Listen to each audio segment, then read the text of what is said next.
What's up, family? We have some breaking news regarding COVID-19. The isolation period is now coming to an end. Check this out right here, where the CDC has announced yesterday that they are ending the 5-day COVID isolation guidance rules in regards to being infected with COVID-19. Yes, according to the Centers for Disease and Control and Prevention, or the CDC, they're saying that it is no longer recommended that Americans stay home from work or school for 5 days after testing positive for COVID-19, which is a major shift in policy that comes as much as the country has moved on from the height of the pandemic. Guys, that pandemic was very bad. It pretty much ruined America, I believe. What do you guys think about that? But yes, guys, it pretty much flipped America upside down. We didn't necessarily know how to respond to it and still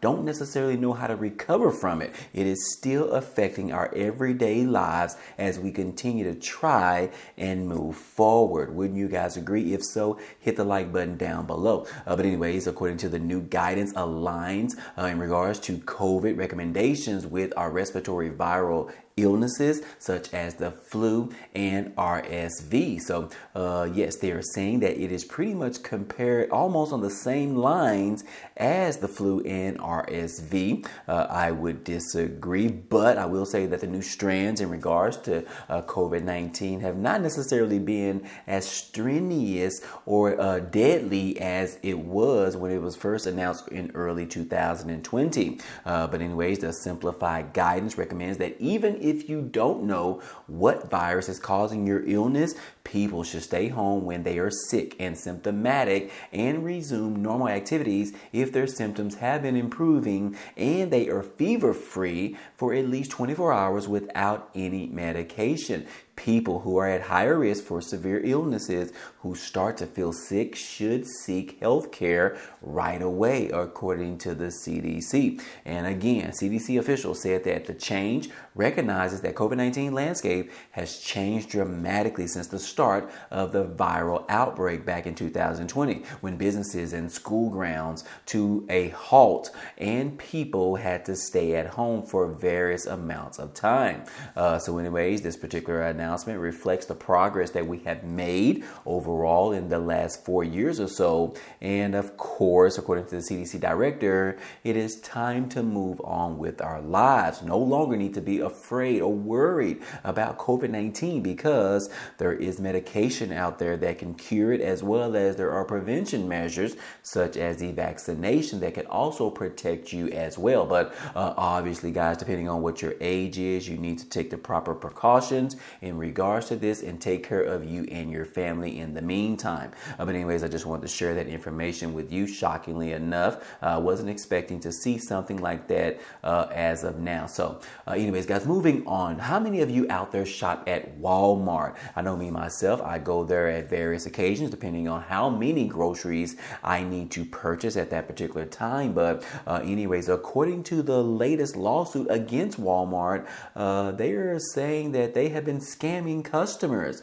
Check this out right here. It says that Walmart is now facing a $45 million lawsuit that is going to put some additional money back into the Americans' hands if you were a customer of Walmart. Yes, they're saying that Walmart has been weighing their groceries the wrong way and charging people a little bit of additional money. You know, when you go ahead and get fruits and vegetables and you have to weigh them on the scale, apparently their scale was wrong. Yes, Walmart customers who purchase certain weighted groceries or bagged fruits may qualify to be included in a $45 million settlement after a class action lawsuit claimed that the retailer charge customers more than it should have for those particular products. Verified reported that customers recently received an email notice about the recall, according to the class action lawsuit that was filed back in October of 2022. Walmart overcharged customers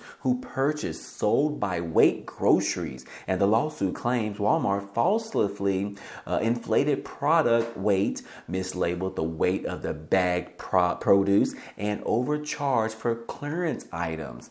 So customers who purchased these eligible weighted groceries from Walmart between October of 2018 through January of 2024 qualify to be included in this particular settlement. The settlement, however, has not been fully approved, and a final approval hearing has been scheduled for later this year in the month of June. Customers have until June the 5th of 2024 to submit a claim to be included in this lawsuit.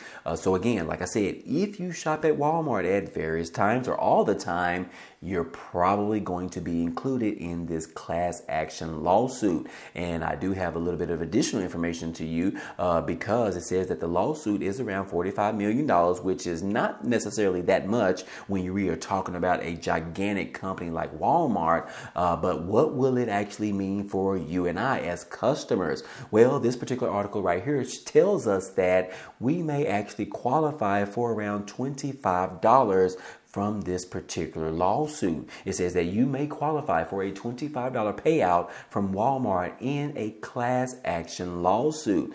If you have shopped for groceries at Walmart, you could qualify to join this lawsuit against the retailer to receive your $25 payout.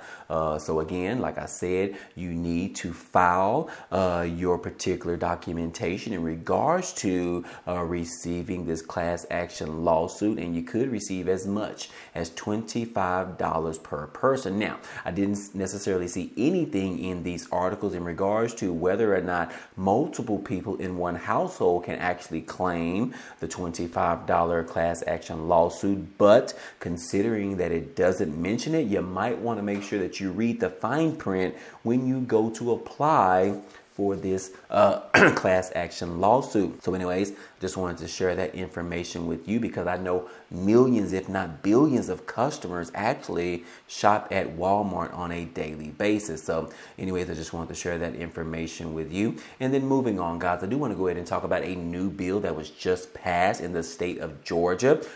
Tell me what you think about this particular new bill. But so far it has passed in the House, and it says right here that Georgia State House has passed a bill that would allow police to arrest anyone suspected of being in the country illegally. Yes, I'm assuming that this is referring to our influx of illegal immigrants that have been coming into this country as of recently under the Biden administration. And it looks like Georgia is going to be the first state to put their foot forward to do something about this huge issue that we're all are dealing with right now. Check this out. It says that the Georgia State House has passed a bill that allows for anyone suspected of being in the United States illegally to be arrested. The State House voted 97-74 to approve of this House Bill 1105, which would allow police to arrest anyone with probable cause who is suspected of being in the United States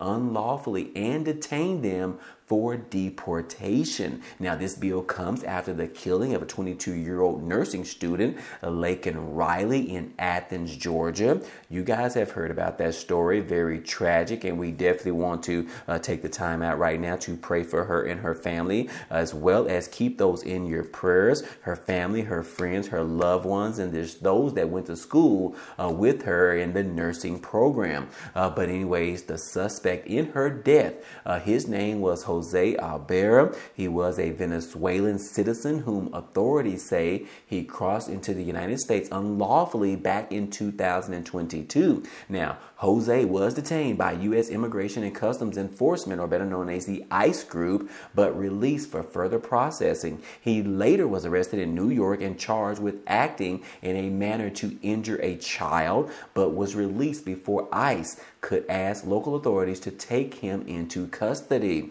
Now, Riley's death has sparked outrage among the community, and some Republicans have used her death as an opportunity to call out President Biden and the Biden administration and the Democrats on the subject of immigration. Democrats are arguing that her death shouldn't shape broad immigration policy. However, I would disagree with you, Democrats. But anyways, this particular bill was passed Thursday and would require jailers and sheriffs to report to federal authorities when someone in their custody has been found to not have legal documentation. Local governments could lose state funding or state administered federal funding if they don't report it.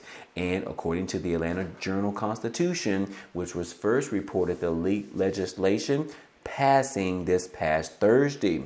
So anyways, guys, this is a huge bill, and I will say that this is the only state that have introduced something like this of this matter. I'm kind of shocked that they are the first state to do it. I would have thought another state like Florida or even Texas would have implemented some type of bill similar to this one. But now that Georgia is leading the front race, I would only assume that maybe Texas or even Florida or even other Republican states would actually follow suit in regards to this particular bill. Now, again, like I said, this has only been passed in the House. I'm going to assume that the Senate of Georgia needs to pass this bill as well in order to get signed into legislation. But so far on paper, I will say that I am very excited to see this bill. I'm a little bit happy about it because we have a huge problem right now, and we need to do something about it. I don't necessarily know what that is or what the fix to this problem is. I do know that the first fix would be to close down our borders until the United States and Congress can figure out a way to handle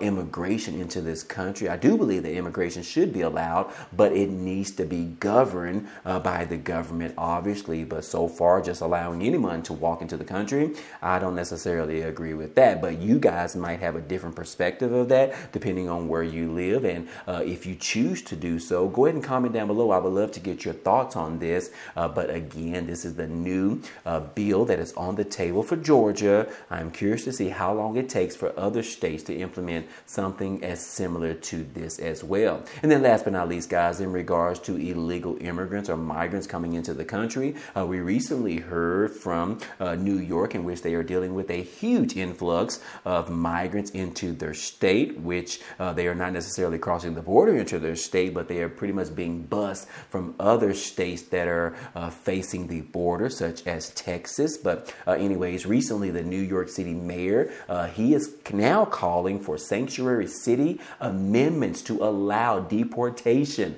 of violent illegal immigrants. New York City resources and government infrastructure are at a breaking point as the city continues to try to handle the unrelenting influx of illegal migrants. You guys have seen it on the news. You've seen it on YouTube. You've heard your friends talk about it. It is a huge issue, and it seems like New York City is really dealing with the most right now in relation to all the other states. So anyways, now it looks like the mayor is calling for a different tune. Originally, he was saying that migrants should be allowed to just walk over into the country and should be fed and give clothing and should provide housing to them. But it looks like he is slowly changing his mind after he is seeing the large influx of so many people being bused or transported into New York City. They can't handle it anymore. So anyways, it is just interesting to see that he is flipping the script in regards to what he previously stated,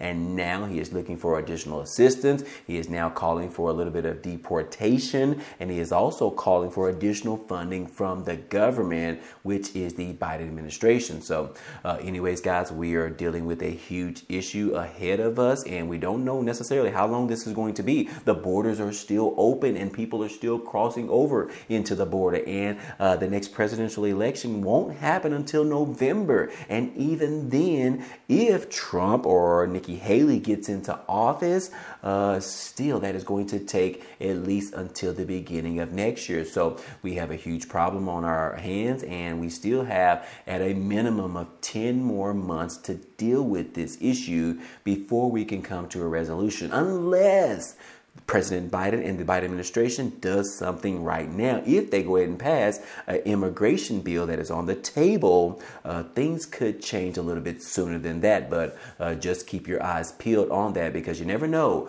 if one of these illegal migrants or dangerous migrants are in your neck of the woods. Protect yourselves, protect your family. Outside of all that, I will see you guys on the next video.